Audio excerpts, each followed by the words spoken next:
السلام علیکم۔ یہ دیکھیے، قاری خلیل الرحمان نے کہا تھا کہ ڈاکٹر عثمانی رحمۃ اللہ علیہ نے لی ساجدین کی کیا تشریح کی ہے، اس انداز سے جیسے یہ گویا جیسی وہ تشریح سامنے آئے گی تو مان لے گا، بلکہ اس نے تو یہاں تک کہا تھا کہ اگر ڈاکٹر صاحب بھی اب آ جائیں تو میں ان کو قائل کر لوں گا۔ اندازہ لگا اس مولوی نے، اس کی جرت دیکھو۔ حالانکہ لی ساجدین کی سب سے پہلے جو تفسیر بیان کی ہے، اس کا معنی اور مفہوم بیان کیا ہے، وہ یعقوب علیہ السلام ہے۔ پھر اس کے بعد لی ساجدین کی خود یوسف علیہ السلام نے تشریح کی ہے، تائید کی ہے اسی تعبیر کی جو یعقوب علیہ السلام نے بیان کی۔ پھر لی ساجدین سے امام بخاری رحمۃ اللہ علیہ نے کیا لیا، وہ بالکل بات سامنے آ گئی۔ اور اب انشاءاللہ ہمارے حبل اللہ کے اندر لی ساجدین کی جو تشریح ڈاکٹر مسعود الدین عثمانی رحمۃ اللہ علیہ نے کی ہے، وہ بھی سامنے آپ کے آ جائے گی۔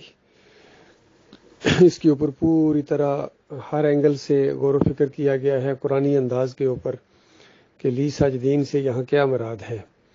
تو جو ڈاکٹر صاحب نے جواب دیا ہے، اس جواب سے پتہ چل رہا ہے کہ لی ساجدین کا سوال کیا گیا تھا ان سے، تو اس کا ڈاکٹر صاحب بڑا زبردست جواب دے رہے ہیں اور مثالوں کے ذریعے سے جواب دے رہے ہیں۔ تو انشاءاللہ اس ہمارے حبل اللہ کے اندر اس کی پوری تفصیلی مضمون آئے گا، اور 6 سال پہلے جو انہوں نے یہ فتنہ اٹھایا تھا، اس کے بعد جو ان کے اندر اور چیزیں آئی ہیں وہ بھی اس میں آ جائے گے، اور محمد حنیف اور منور سلطان کا سب سے بڑا جھوٹ، جو بالکل جس طرح کہتے ہیں نا جھوٹ وہ جو سر چڑھ کر بولے، اس کا بھی ذکر کیا گیا ہے پورے دلائل کے ساتھ ان کے اپنے کتابچے سے۔ اب بھی اگر کسی کی آنکھیں نہیں کھلتی ہیں تو پھر میں نہیں سمجھتا ہوں کہ اس کی کبھی آنکھیں کھل سکیں گی۔ باقی اللہ تعالیٰ جس کو ہدایت دے وہ ہدایت پر ہے، اور باقی اللہ تعالیٰ جس کو گمراہ رہنے دے اس کو پھر کوئی ہدایت نہیں دے سکتا ہے۔ یہ ایسا ایک دینی یعنی انداز ہے جو نبی علیہ السلام ہر خطبے کے اندر، ہر گفتگو شروع کرنے سے پہلے اس کو خطبہ مسنون کہتے ہیں۔ اور ایک آدمی تھے، وہ یہ جھاڑ پھونک کا علاج کرتے تھے جس طرح سیر وغیرہ کا۔ تو جو مکے آئے شروع میں، تو لوگوں نے کہا کہ یہ محمد صلی اللہ علیہ وسلم کے ساتھ یہ معاملہ ہو گیا، تو وہ آیا بڑی ہمدردی کے ساتھ آیا، آ کے کہتا ہے بھتیجے یہ لوگ آپ کے بارے میں ایسی ایسی باتیں کرتے ہیں تو میں اسی چیز کا علاج کرتا ہوں، تو آپ فکر نہ کریں، آپ اپنی کیفیت بیان کریں، میں اس کو پوری طرح اس کا علاج کروں گا۔ تو نبی علیہ السلام نے یہی خطبہ پڑھا، خطبہ مسنون: الحمدللہ نحمدہ ونستعینہ ونستغفرہ ونؤمن بہ ونعوذ باللہ من شرور انفسنا ومن سیئات اعمالنا من یہدہ اللہ فلا مضل لہ ومن یضلل فلا ہادی لہ واشہد ان لا الہ الا اللہ واشہد ان محمدا عبدہ ورسولہ۔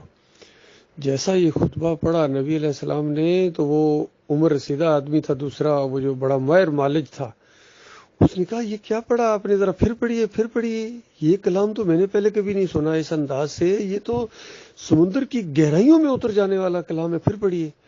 نبی علیہ السلام نے دوبارہ پڑھا، تو اندازہ لگائیے جب نبی علیہ السلام نے دوبارہ پڑھا تو آگے جو بات کرنی تھی اس بات سے پہلے ہی اس بندے نے کہا ہاتھ آگے بڑھائے، میں بیعت کرتا ہوں، میں اسلام لاتا ہوں، یہ آپ اللہ کے رسول ہیں، ایک رسول ہی اس طرح کا کلام کر سکتا ہے اور کوئی اور کسی کے بس کی بات نہیں ہے۔ اس کے اندر یہ بات ہے، اللہ کی حمد و ثنا بیان کرنے کے بعد یہ بات کہی جاتی ہے کہ اللہ جس کو ہدایت دے اس کو کوئی گمراہ نہیں کر سکتا ہے۔ الحمدللہ ہمیں اللہ نے ہدایت دی ہے۔ محمد حنیف جیسے پوری زمین بھر جائیں، سعید احمد جیسے، منور سلطان جیسے، تو یہ سارے مل کے بھی اگر کوشش کریں، سارے مسلک پرستوں اور فرقہ پرستوں کو بھی ساتھ ملا لیں، تو یہ ہمیں گمراہ نہیں کر سکتے ہیں، کیونکہ ہمیں ہدایت اللہ نے دی ہے۔ ہاں، ہمارا مالک ہمارے خلاف اگر کوئی معاملہ کرنا چاہے تو ہم بے بس ہیں، ہم مجبور ہیں، اور لیکن ہمارا مالک بہت قدردان ہے، وہ اپنے بندوں کا ساتھ چھوڑنے والا نہیں ہے۔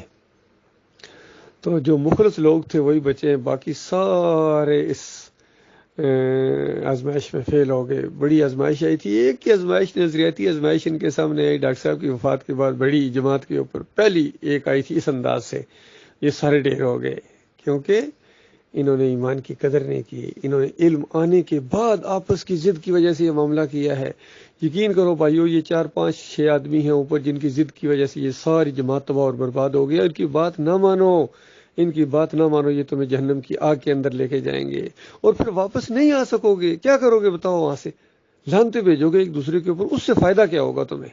اس سے تمہارے غصے کے اندر اور اضافہ ہوگا. تو یہ تو اللہ نے اپنے پورے قرآن کو بھر دیا اس مضمون سے کہ آگے جا کے پیچھے چلنے والے اور آگے چلنے والوں کے ساتھ کیا ہونے والا ہے. تو اس لیے ہم منع کر رہے ہیں، آگے جہنم منہ کھولے تمہارا انتظار کر رہی ہے، آگے بڑا خطرناک معاملہ ہے. اللہ کے بندو، یہ شیطان کے ایجنٹ ہیں، یہ شیطان کے ایجنٹ ہیں، یقین کرو. یہ محمد حنیف، سعید احمد، منور سلطان، یہ سارے شیطان کے ایجنٹ ہیں. قاری خلیل الرحمان، اللہ یہ کہ کوئی توبہ کر لے، اللہ ان پر رحم کرے، وہ تو اللہ جانتا ہے، لیکن بظاہر ان کا طرز عمل بتا رہا ہے کہ اب ان کے اوپر اللہ کے عذاب کا کوڑا برسے گا. بالکل محسوس ہو رہا ہے کہ یہ پوری طرح چونکہ اس شرک کے اندر آگے سے آگے دلدل کے اندر چلے جا رہے ہیں، واپس آنے کا نام نہیں لیتے ہیں. اور اس طرح انہوں نے خودکشی کی ہے. مذہبی جس طرح کوئی خودکشی کرنے والا جب اندر سے کنڈی لگا لے تو بتاؤ اس کو کون بچائے گا؟ اگر کوئی اندر سے کنڈی نہ لگائے، ویسے خودکشی کرنا چاہے تو ممکن ہے کوئی بندہ آ کے اس کو مرنے سے بچا لے، لیکن جو اندر سے کنڈی لگا کے پھر پنکھے کے ساتھ اپنے رسی ڈال کے وہ ہو جائے یا کوئی اور طریقہ اختیار کرے تو اس کو کون بچا سکتا؟ اس کو کوئی نہیں بچا سکتا. انہوں نے اندر سے کنڈی گویا لگا دی کہ بات چیت ہی نہ کرو ان سے، اور بات چیت نہیں کرو گے تو بتاؤ ہمارا نقصان ہوگا یا تمہارا نقصان ہوگا؟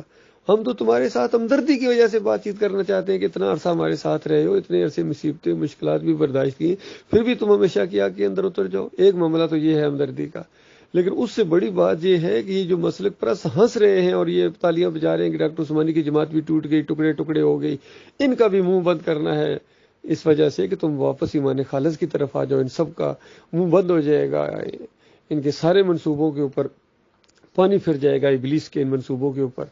تو اس نے تو جماعت کو توڑ دیا، ٹکڑے ٹکڑے کر دیا، 2 گروہوں کے اندر شرک لے آیا، اندازہ لگائیے، اور 3 گروہوں کو باغی بنا دیا. وہ بھی کوئی بات سننے کے لیے تیار نہیں ہے، اپنی اپنی ناک اور مونچھ کا مسئلہ انہوں نے بنایا ہوا ہے. چند دنوں کا معاملہ ہے، چند دنوں کا معاملہ ہے. فیاض محمود اور یعقوب علی، یہ پچھلے دنوں یعقوب علی کا بیان سامنے، عقل حیران ہے کہ عالمی دین جب اس طرح کا طرز عمل اختیار کرے تو کیسے اس کو ہدایت ملے گی؟ نہیں مل سکتی. اور اختر بیگ کا تو کہنا ہی کیا، وہ تو بالکل اس قدر ایمانداروں کا وہ دشمن ہے، اس طرح فتوے لگاتا ہے. اس نے ڈگری لی فتوے لگانے کے لیے، ڈاکٹر عثمانی رحمۃ اللہ علیہ کا مقابلہ کرنے کے لیے لیے.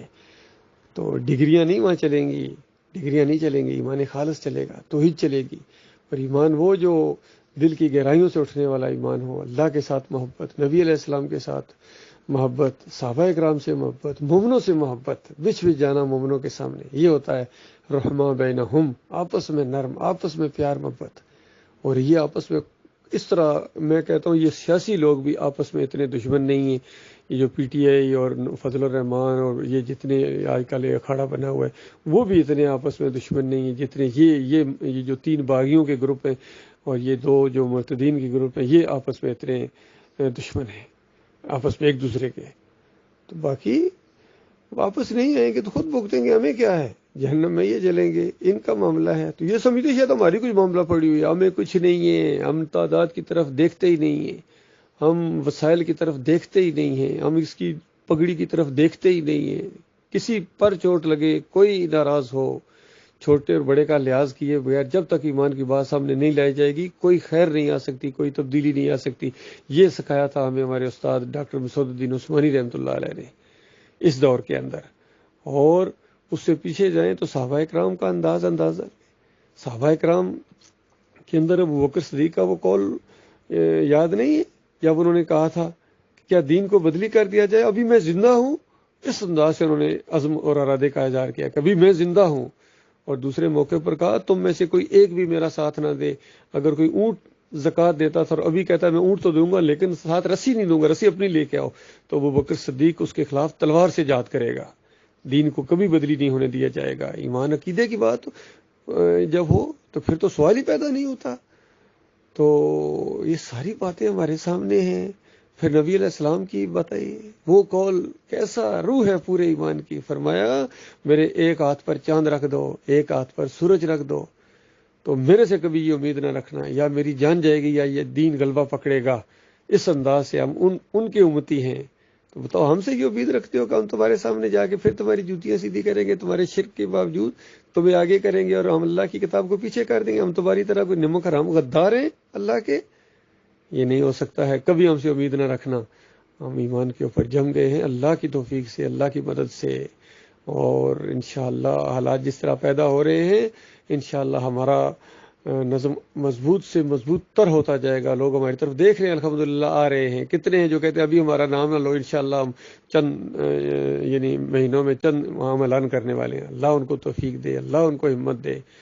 اور بھائیوں سے یہی گزارش ہے کسی کی پرواہ نہ کرو اللہ کے بندو. جس جوش و جذبے کے ساتھ تم ایمان کی طرف واپس آؤ گے اللہ تعالیٰ تمہیں اور زیادہ عزت دے گا, اور یہ جوش و جذبہ اللہ کو پسند ہے. باقی یہ نہ مردی والا انداز کہ ہاں بھائی ٹھیک ہے سجدہ تو اللہ کے, لیکن کیا کرے جماعت ہے امیر کو کیا کہیں, یہ نہ مردی ہے, یہ بالکل منافقت ہے. ایسے ایمان کو اللہ تعالیٰ منہ کے اوپر دے مارے گا. اللہ تعالیٰ غور و فکر کرنے کی توفیق عطا فرمائے.